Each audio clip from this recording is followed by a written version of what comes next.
देश में पेट्रोल और डीजल की बढ़ती कीमतों का असर न सिर्फ आम लोगों पर पड़ रहा है, बल्कि इसकी वजह से खाद्य पदार्थों की कीमतें भी महंगी हो रही हैं। इस बीच बुधवार को प्रधानमंत्री नरेंद्र मोदी की तरफ से राज्य के मुख्यमंत्रियों के साथ बैठक के दौरान पेट्रोल डीजल की बढ़ी कीमतों पर राहत देने को कहा गया। कुछ राज्यों ने तो अपने यहाँ टैक्स कम कर दिया, लेकिन कुछ राज्यों ने अपने लोगों को इसका लाभ नहीं दिया। वहीं अब पीएम मोदी के पेट्रोल डीजल की कीमतों को लेकर हालिया बयान के बाद राजनीति तेज हो गई है। बिजली संकट को लेकर विपक्ष मोदी सरकार पर तीखा प्रहार कर रहा है। कांग्रेस नेता राहुल गांधी ने भी इस मुद्दे पर मोदी सरकार पर निशाना साधते हुए कहा कि भारत बिजली संकट का सामना कर रहा है। ज्यादा राज्यों में लोग 8 घंटे बिजली कटौती झेलने को मजबूर हैं।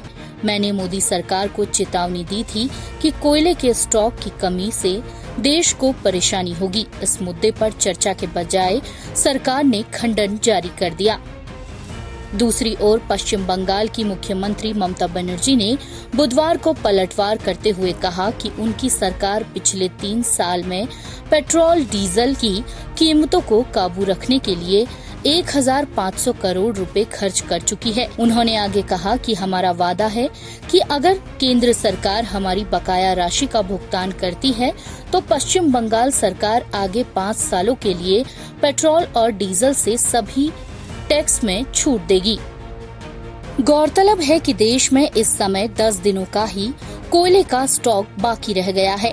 केंद्र सरकार यूक्रेन रूस की जंग को इसके लिए जिम्मेदार बता रही है। देश के बिजली संकट पर केंद्रीय कोयला मंत्री प्रहलाद जोशी ने कहा कि रूस से गैस की आपूर्ति ठप हो गई है। हालांकि थर्मल पावर प्लांट में 21 मिलियन टन कोयले का स्टॉक है, जो 10 दिन के लिए काफी है। कोल इंडिया को मिलाकर भारत के पास कुल 30 लाख टन का स्टॉक है। ये 70 से 80 दिन का स्टॉक है। INS report.